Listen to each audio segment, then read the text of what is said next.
Hi friends, அனைவருக்கும் வணக்கம். Iran, America, Israel ஆகிய நாடுகளுக்கிடையில் தற்பொழுது மத்திய கிழக்கில் நடந்து கொண்டு இருக்கின்ற அந்த கொடூரமான யுத்தத்தில் உலகை அதிர வைக்கின்ற போர் தொழில்நுட்பங்கள் தற்பொழுது பயன்படுத்தப்பட்டு கொண்டிருக்கின்றன. உண்மையில் மத்திய கிழக்கில் பதட்டம் நாளுக்கு நாள் அதிகரித்து வருகின்ற சூழ்நிலையில் ஈரான் மற்றும் இஸ்ரேல் மற்றும் யுனைடெட் ஸ்டேட்ஸ், அமெரிக்கா ஆகிய நாடுகளுக்கு இடையிலான மோதல் உலக அரசியலில் ஒரு மிகப்பெரிய கவலையை ஏற்படுத்தியிருக்கிறது. இந்த சூழ்நிலையில் ஒரு பெரிய போர் நடந்து கொண்டிருக்கின்ற இந்த வேளையில் ஈரானை உண்மையில் சிதைக்கக்கூடிய ஆயுதங்கள் எவை, ஈரான் மிகவும் பாதிப்புறுகின்ற எதிரி நாட்டு ஆயுதங்கள் எவை என்பது தொடர்பாக கேள்வி தற்பொழுது பல்வேறு தரப்பினிடம் எழுந்திருக்கின்றது. அது தொடர்பாகத்தான் தற்பொழுது நாங்கள் இந்த காணொலியில் பார்க்க இருக்கின்றோம். நான் உங்கள் குணரத்ன மாரமணன். உலகின் மிக முன்னேறிய இராணுவ சக்தியாக கருதப்படுகின்ற அமெரிக்காவும் மேம்பட்ட தொழில்நுட்ப இராணுவ சக்தியாக கருதப்படுகின்ற இஸ்ரேலும் பயன்படுத்தக்கூடிய சில ஆயுதங்கள் ஈரானின் பாதுகாப்புக்கு மிகப்பெரிய அச்சுறுத்தலாக தற்பொழுது கருதப்படுகின்றது. இவைதான் தற்பொழுது ஈரானிய களமுனையில் மிகப்பெரிய தாக்கங்களை ஏற்படுத்தி நிற்கின்றது, ஈரானை உருக்குலைத்து கொண்டிருக்கின்றது. அவற்றில் மிக முக்கியமான ஒன்று B2 ஸ்டெல்த் பாம்பர். ரேடர்களில் தெரியாத இந்த B2 ஸ்டெல்த் பாம்பர் ஈரானின் பல்வேறு முக்கிய இலக்குகளை தற்பொழுது நிர்மூலமாக்கி கொண்டிருக்கின்றது. B2 ஸ்பிரிட் எனப்படும் அமெரிக்காவினுடைய ரகசிய ஸ்டெல்த் பாம்பர் உலகின் மிகவும் அச்சுறுத்தலான விமானங்களில் ஒன்று. இந்த விமானத்தின் முக்கியமான தன்மை என்னவென்று சொன்னால், அது ரேடரில் கிட்டத்தட்ட தெரியாமல் எதிரி நாட்டுக்குள் நுழையக்கூடியது. ஆயிரக்கணக்கான கிலோமீட்டர்கள் தூரம் பறந்து எதிரி நாட்டின் முக்கிய இராணுவ தளங்கள், ஏவுகணை கிடங்குகள் மற்றும் அணு ஆய்வு மையங்களை துல்லியமாக தாக்கும் திறன் இந்த B2 ஸ்பிரிட் விமானத்துக்கு இருக்கின்றது. இந்த விமானம் தான் தற்பொழுது ஈரானில் மிகப்பெரிய கோர தாண்டவத்தை நடத்தி கொண்டிருக்கின்றது. ஈரானுடைய அடிநிலை களஞ்சியங்கள் என்று சொல்லப்படுகின்ற அந்த மிசைல் சிட்டிகள், ஏவுகணை தளங்கள் போன்றவற்றை இந்த விமானத்தை கொண்டு அமெரிக்கா சல்லடையாக தாக்கி கொண்டிருப்பதாக கூறப்படுகின்றது. அடுத்ததாக ஈரான் அஞ்சுகின்ற இன்னொரு ஆயுதம் தான் GBU-57. அமெரிக்காவின் மிகவும் சக்தி வாய்ந்த பங்க பஸ்டர் குண்டாக இந்த GBU-57 கருதப்படுகின்றது. GBU-57 மேசிவ் ஆர்டினன்ஸ் பென்ட்ரேட்டர் என்று இதனை கூறுகின்றார்கள். இந்த குண்டு சாதாரண வெடிகுண்டல்ல நண்பர்களே. இது மண்ணுக்குள் அல்லது கற்களுக்குள் அல்லது மலைகளுக்குள் பல மீட்டர்கள் நுழைந்து சென்று வெடிக்கக்கூடியது. இதை கொண்டுதான் அமெரிக்கா ஈரானுடைய அணு ஆயுத கிடங்குகளை கடந்த காலங்களில் தாக்கியது, தற்பொழுதும் தாக்கி கொண்டிருக்கின்றது.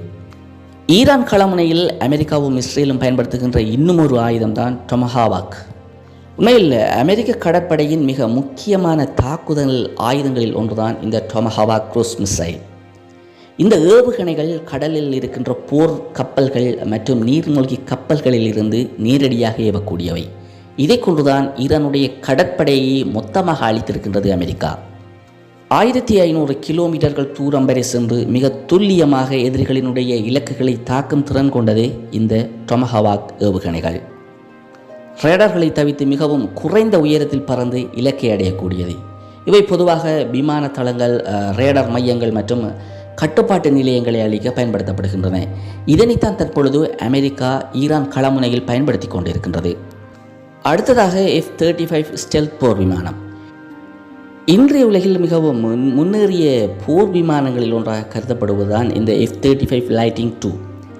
இஸ்ரேல் இந்த விமானத்தின் சிறப்பான பதிவாக F-35 அதீரை தற்பொழுது ஈரான் களமுனைகளில் பயன்படுத்தி கொண்டிருக்கின்றது.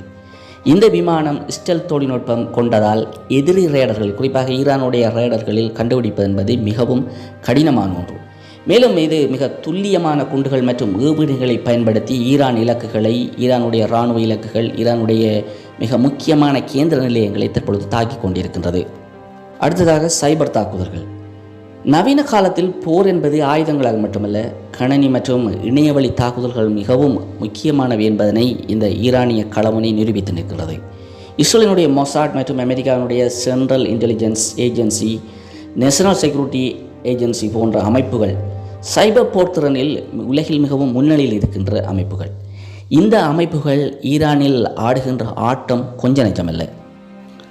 கணனி வைரஸ்கள் மற்றும் டிஜிட்டல் தாக்குதல்கள் மூலமாக ஈரானுடைய மின்சார அமைப்புகள், இராணுவ கட்டுப்பாட்டு அமைப்புகள் மற்றும் அணுத்திட்டங்கள் மீது அவர்கள் தொடர்ச்சியாக தாக்குதல்களை நடத்தி கொண்டிருக்கிறார்கள். துல்லியமான தரவுகளை திருடிக் கொண்டிருக்கின்றார்கள். அதன் மூலம் ஈரானை அவர்கள் கட்டுப்படுத்த முயற்சிக்கின்றார்கள். மொத்தத்தில் பார்க்கின்ற போது அமெரிக்கா மற்றும் இஸ்ரேல் கொண்டுள்ள உயர்தர இராணுவ தொழில்நுட்பங்கள் காரணமாக ஈரானுடைய பாதுகாப்பு அமைப்புகள் மிகப்பெரிய சவால்களை எதிர்கொள்ள வேண்டிய சூழ்நிலை தற்பொழுது உருவாகி இருக்கின்றது.